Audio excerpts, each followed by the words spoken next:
Friends, today we will read towards civil disobedience. That means सविनय अवज्ञा की ओर। क्योंकि हम पिछले सेक्शन में पढ़ चुके हैं नॉन कोऑपरेशन मूवमेंट के बारे में। जैसा आप जानते हैं कि non cooperation movement was started by Mahatma Gandhi on 1st of August 1920, and after that the Congress has also approved this movement in the Nagpur conference in December 1920, and after that this movement spread in all over the country, and all the sections of the society has also participated in this movement, and this movement was also called the mass movement during the decade of 1920s. And now we will read towards civil disobedience. But before that, we need to know and how the non-cooperation movement was withdrawn by Mahatma Gandhi.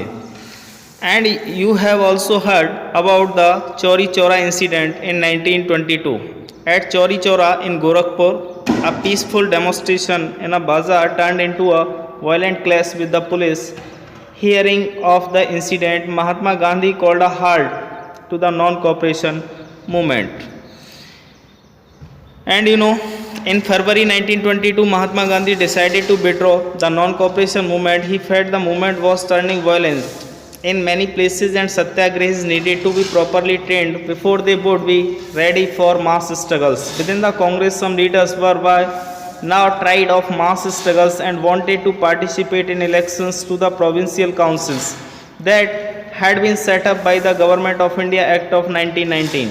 They felt that it was important to oppose British policies within the councils, argue for reform, and also demonstrate that these councils were not truly democratic. C.R. Das and Motilal Nehru formed the Swaraj Party within the Congress to argue for a return to council politics.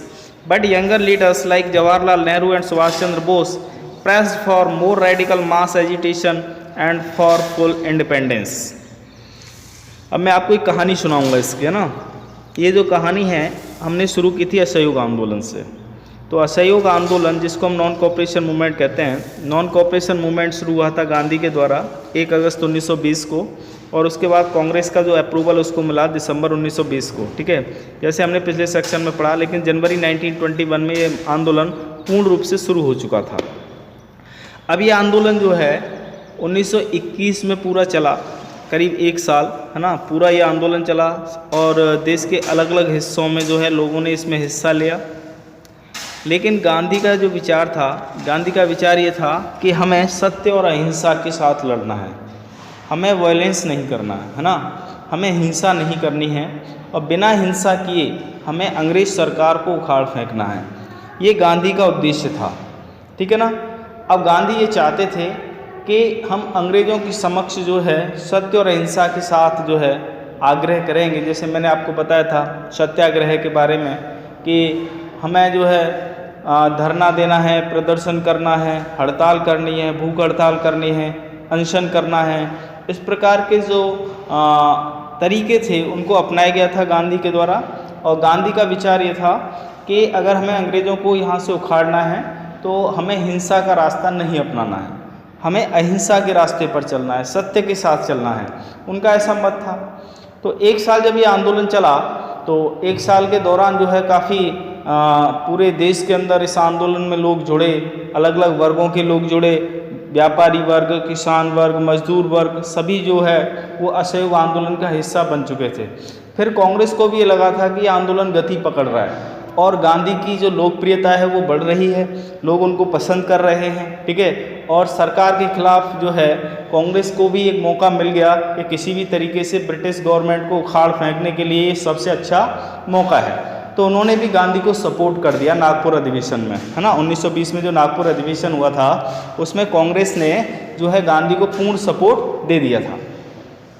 उसके बाद क्या होता है, उसके बाद एक घटना घटती है, और ये जो घटना है वो पूरे आंदोलन का एक रास्ता मोड़ देती है। वो कैसे मोड़ती है रास्ता, क्योंकि 5 फरवरी 1922 को, है ना, मैं आपको बताता हूँ कि 5 फरवरी 1922, ठीक है, ये डेट बहुत इंपॉर्टेंट है, ये याद रखना है ना।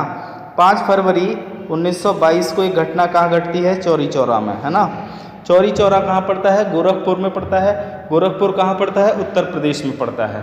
जो पूर्वी उत्तर प्रदेश है वहाँ पर गोरखपुर डिस्ट्रिक्ट है, जहाँ से अभी हमारे वर्तमान जो मुख्यमंत्री हैं योगी आदित्यनाथ जी, है ना, तो वो गोरखपुर में जो भगवान गोरखनाथ का मंदिर है वहाँ के महंत हैं, और इस समय वर्तमान में वो उत्तर प्रदेश के मुख्यमंत्री भी हैं, वही गोरखपुर है ये, ठीक है ना। तो गोरखपुर में एक चौरी चौरा स्थान है, वहाँ पर ये इंसिडेंट होता है कि 22 जो पुलिसकर्मी थे, 22 पुलिसकर्मियों को जनता के द्वारा थाने के अंदर जिंदा जला दिया गया था। तो ये एक वायलेंट था, ये है ना, ये एक हिंसा थी।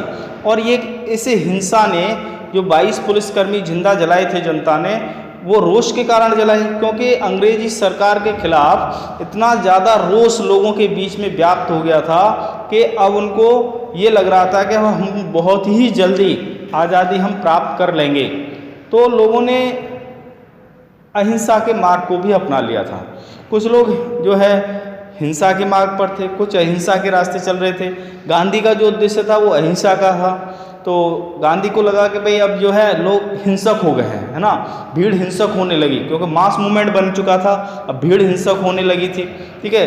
तो गांधी को लगा कि अब मुझे ये आंदोलन वापस ले लेना चाहिए।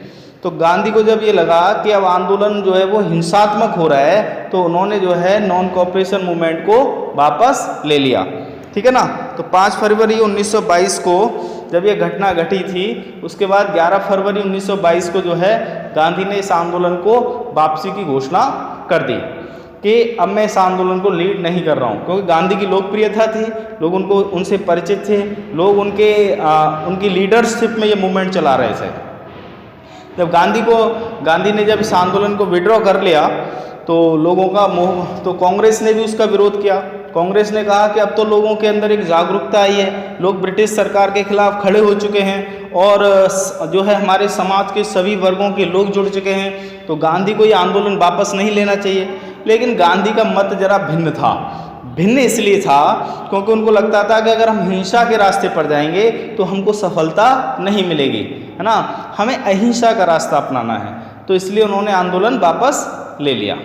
अब उसके बाद क्या होता है, उसके बाद क्योंकि आंदोलन तो वापस हो गया, गांधी को अरेस्ट कर लिया गया था उसके बाद, और गांधी को जेल में भेज दिया गया। अंग्रेजी सरकार ने गांधी को अरेस्ट किया और उन्हें जेल भेज दिया था। अब जब ये आंदोलन समाप्त हो गया तो क्योंकि 1919 में, है ना, एक गवर्नमेंट जो है ऑफ इंडिया एक्ट बना था 1919 में, और उसके तहत जो है चुनाव होने थे, काउंसिल इलेक्शंस होने थे, है ना। तो कुछ लोगों को लगता था कि जो है अगर हम काउंसिल के माध्यम से सरकार में प्रवेश करेंगे तो हम अपनी मांग जो है वो ज़्यादा बेहतर तरीके से उठा सकते हैं, है ना, हम ज़्यादा बेहतर तरीके से अपनी डिमांड्स रख सकते हैं ब्रिटिश गवर्नमेंट के समक्ष। तो उससे क्या होगा कि हम जो है उसमें इंटरफ्रेंस हमारा क्रिएट होगा। तो काउंसिल के लिए एक नई पार्टी का गठन किया गया था, इसका नाम था स्वराज पार्टी, है ना। स्वराज पार्टी का गठन जो है वो कहाँ पर हुआ था? स्वराज पार्टी बनी थी 1923 में, है ना। कब बनी थी? 1923 में।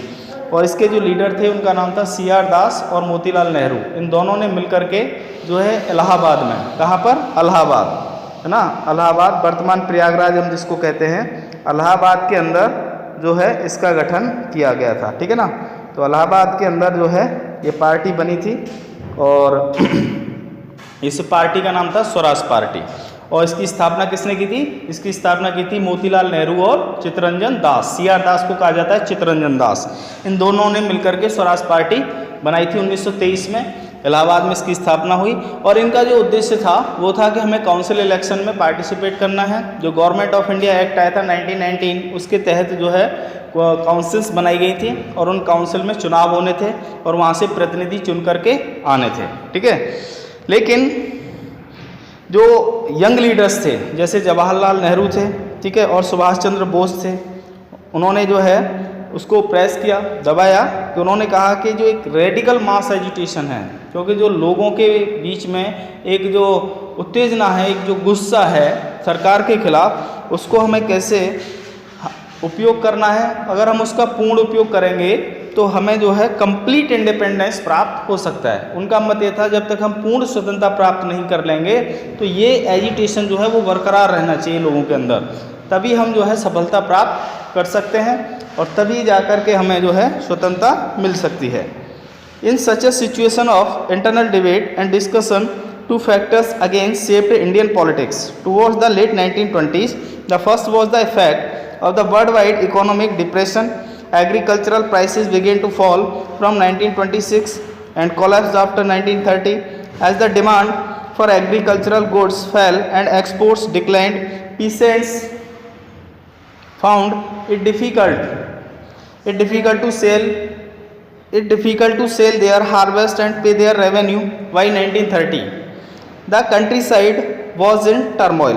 तो इस प्रकार की जो सिचुएशंस थी, ये जो स्थिति थी, उसमें जो है आंतरिक जो बहस हो रही थी, डिबेट्स हो रहे थे, डिस्कशंस हो रहे थे, ठीक है ना। उसके दो मुख्य कारण थे कि जो भारतीय जो राजनीति थी वो 1920 के अंतिम दशक के दौरान जो है वो किस ओर जा रही थी। तो उसका सबसे पहला जो प्रभाव था, उस प्रभाव में अगर हम देखें तो एक वर्ल्ड वाइड इकोनॉमिक डिप्रेशन था। उस समय पूरे विश्व के अंदर एक आर्थिक मंदी का माहौल था और वो आर्थिक मंदी जो है उसके कारण जो है एक पॉलिटिकल, जो अगर हम कहें तो पॉलिटिकल डायरेक्शन क्या थी, एग्रीकल्चरल प्राइसेस जो थे वो गिर रहे थे, ठीक है ना। और ये 1926 से लेकर के 1930 के बीच में ये काफ़ी कोलैप्स हो गए थे, ढह गए थे उनके प्राइसेस। और जैसे ही एग्रीकल्चर गुड्स की जो डिमांड थी वो भी कम हो रही थी, एक्सपोर्ट्स भी डिक्लाइन हो रहा था। मतलब जो यहाँ से इंडिया से बाहर जो हम सरकार एक्सपोर्ट करती थी, जो भी माल है, जो एग्रीकल्चर गुड्स थे, वो भी क्या हो रहा था, उनका पतन हो रहा था, उनका जो है डिक्लाइन हो रहा था, ठीक है ना। और जैसे ही और जो पीसेंट्स थे उनको जो है अपने हार्वेस्ट, जो फसल उनकी कटती थी, जो क्रॉप्स होती थी, तो हार्वेस्टिंग के बाद उनकी फसल का जो दाम मार्केट में वो जब बेचते थे तो उनको जो रेवेन्यू सरकार को देना होता था उसकी भी पूर्ति नहीं हो पा रही थी। तो 1930 से ही पूरे कंट्री साइड में अगर हम देखें, पूरे देहात का जो क्षेत्र था, तो वहाँ पर क्या है, लोगों में एक गुस्सा उत्पन्न हुआ सरकार के खिलाफ, तो उसका एक फ़ायदा उस समय लिया गया था। Against this background the new Tory government in Britain constituted a statutory commissioner under Sir John Simon, set up in response to the nationalist movement. The commission was to look into the functioning of the constitutional system in India and suggest changes. The problem was that the commission did not have a single Indian member, they were all British. तो जैसा, क्योंकि background जो है वो government के खिलाफ था, एक जो नई टॉरी गवर्नमेंट थी ब्रिटेन में, तो उसने क्या है कि कमिश्नर की नियुक्ति की थी, कमीशन बनाया था सर जॉन साइमन के नेतृत्व में, जिसको हम साइमन कमीशन कहते हैं। तो साइमन कमीशन जो है उसके जो प्रेसिडेंट थे, उसके जो अध्यक्ष थे, उनका नाम था सर जॉन साइमन, है ना। तो क्योंकि भारत के अंदर एक नेशनलिस्ट जो मूवमेंट था, क्योंकि उस समय जो है पूरे देश के अंदर एक नेशनलिस्ट मूवमेंट जो है गति पकड़ रहा था, तो कमीशन जो है उसको इसकी फंक्शनिंग के लिए, देखभाल के लिए बनाया गया था। ये कॉन्स्टिट्यूशनल सिस्टम भारत में लाना है और कुछ उसके लिए सुझाव दिए गए थे जिससे कुछ परिवर्तन हो। तो ये जो प्रॉब्लम थी, खास करके भारत में कॉन्स्टिट्यूशनल फंक्शनिंग हो, उसके लिए जो तैयारी हो रही थी, तो कमीशन जब बनाया गया था तो उसमें कोई भी भारतीय सदस्य सम्मिलित नहीं था। अगर हम देखें, भारत के लिए संविधान बनना है, भारत के लिए कॉन्स्टिट्यूशनल, अगर हम देखें एक फंक्शनिंग होनी है, एक कॉन्स्टिट्यूशनल सिस्टम बनना है, और उसी में भारतीय सदस्य कोई सम्मिलित नहीं है, ऐसा कैसे हो सकता है ना। ये तो पॉसिबल नहीं है। तो सभी ब्रिटिशर्स थे उसमें शामिल, जो कि हमारे देश के लिए एक कॉन्स्टिट्यूशनल सिस्टम बनाएंगे, है ना। When the Simon Commission arrived in India in 1928, it was greeted with the slogan "Go back, Simon." All parties, including the Congress and the Muslim League, participated in the demonstrations in an effort to win them over. The Viceroy Lord Irwin announced in October 1929 a vague offer of dominion status for India is in an unspecified future, and a roundtable conference to discuss a future constitution. This did not satisfy the Congress leaders. The radicals within the Congress, led by Jawaharlal Nehru and Subhash Chandra Bose, became more assertive. The liberals and the moderates, who were proposing a constitutional system within the framework of British dominion, gradually lost their influence. In December 1929, under the presidency of Jawaharlal Nehru, the Lahore Congress formalized the demand of Purna Swaraj, or full independence for India.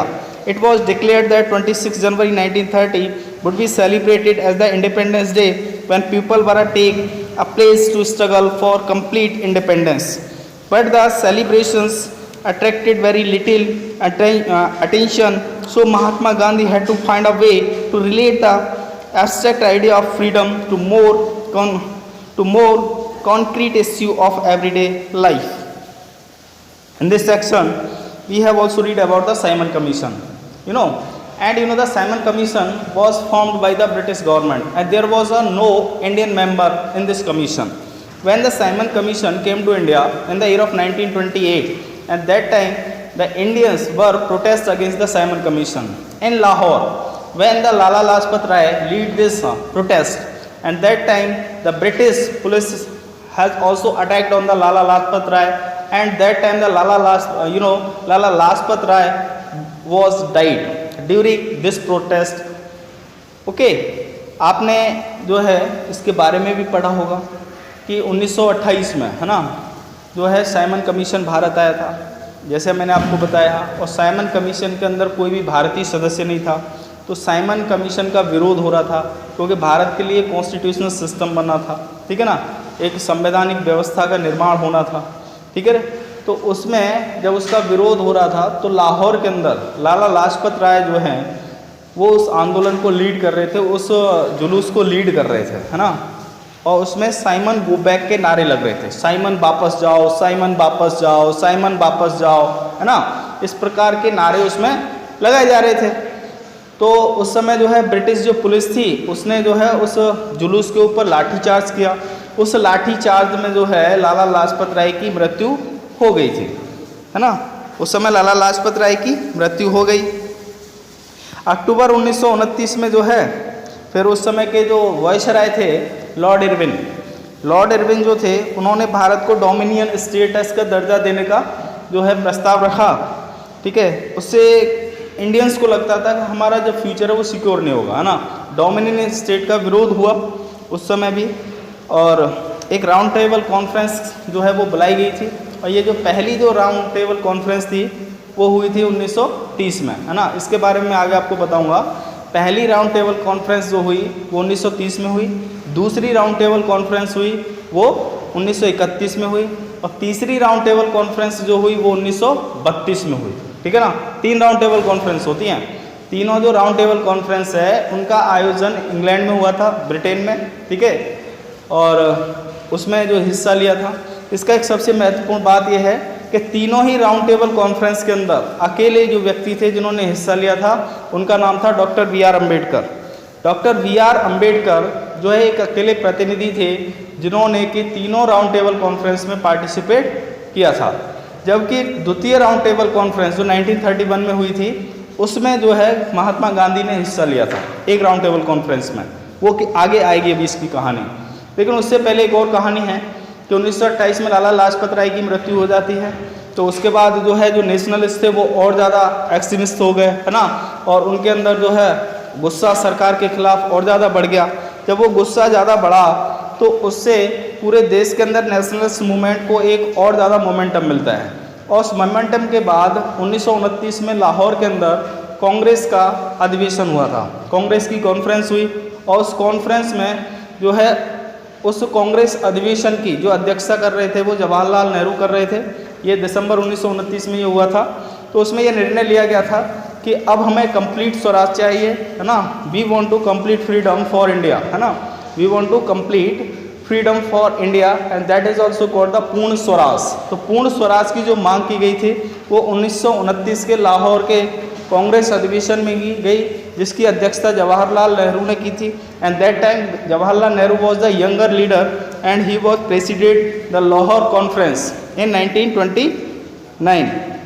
तो जवाहरलाल नेहरू थे, सुभाष चंद्र बोस थे, ठीक है, ये सभी liberals और moderate leaders थे, और उनका मत ये था कि हमारे देश में जो ये चाहते थे, उन्होंने ये भी प्रपोज किया था कि कॉन्स्टिट्यूशनल जो है सिस्टम देश में होना चाहिए, है ना, और एक फ्रेमवर्क बने ब्रिटिश डोमिनियन का धीरे धीरे, और उनका प्रभाव कम हो रहा था।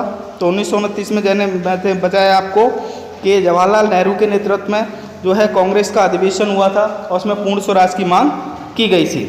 ठीक है ना। और इसमें ये भी घोषित किया गया था कि 26 जनवरी 1930 को, है ना, 26 जनवरी 1930 को हम as a independence day celebrate करेंगे। रावी नदी के तट पर जो है पहली बार वहाँ तिरंगा फहराया गया था और 26 जनवरी 1930 को जो है पहला स्वतंत्रता दिवस मनाया गया था एज अ इंडिपेंडेंस डे।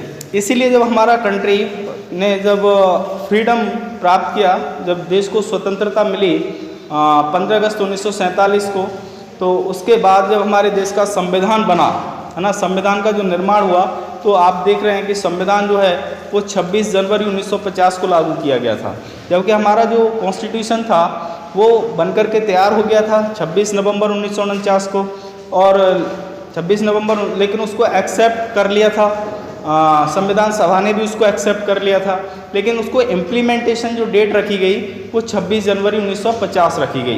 वो इसलिए रखी गई थी क्योंकि पहली बार जो स्वतंत्रता दिवस मनाया गया था वो 26 जनवरी को मनाया गया था 1930 में। उसके बाद जो है अगर हम देखें तो 1930 में स्वतंत्रता दिवस मनाया गया, लेकिन ये जो सेलिब्रेशन था वो कुछ समय के लिए था, ठीक है ना। इसलिए गांधी ने फिर जो है एक नया रास्ता खोजा। उनको लगता था कि अगर हमें फ्रीडम प्राप्त करना है तो हमारे प्रतिदिन के जीवन में जो कुछ हम फेस करते हैं, जो भी हमें डिफ़िकल्टीज़ होती हैं, क्योंकि अभी तक हमारे पास फ्रीडम नहीं है ना, तो गांधी का उद्देश्य था कि हमें स्वतंत्रता किस प्रकार मिले, हमें फ्रीडम कैसे मिले। जब तक हमको फ्रीडम नहीं मिलेगा तब तक हम अपने देश में जो है स्वतंत्र रूप से निवास नहीं कर सकते हैं। स्वतंत्र नहीं होंगे तो हमारे पास राइट्स नहीं होंगे। अभी भी क्या है कि हम ब्रिटिश सरकार के क्या हैं, गुलाम हैं। तो आगे की जो कहानी है साल्ट मार्च के बारे में, और किस प्रकार से गांधी ने जो है सिविल डिसोबीडियंस मूवमेंट स्टार्ट करने का जो डिसीजन लिया था, उसके बारे में हम अगले सेक्शन में क्या करेंगे, स्टडी करेंगे, ठीक है।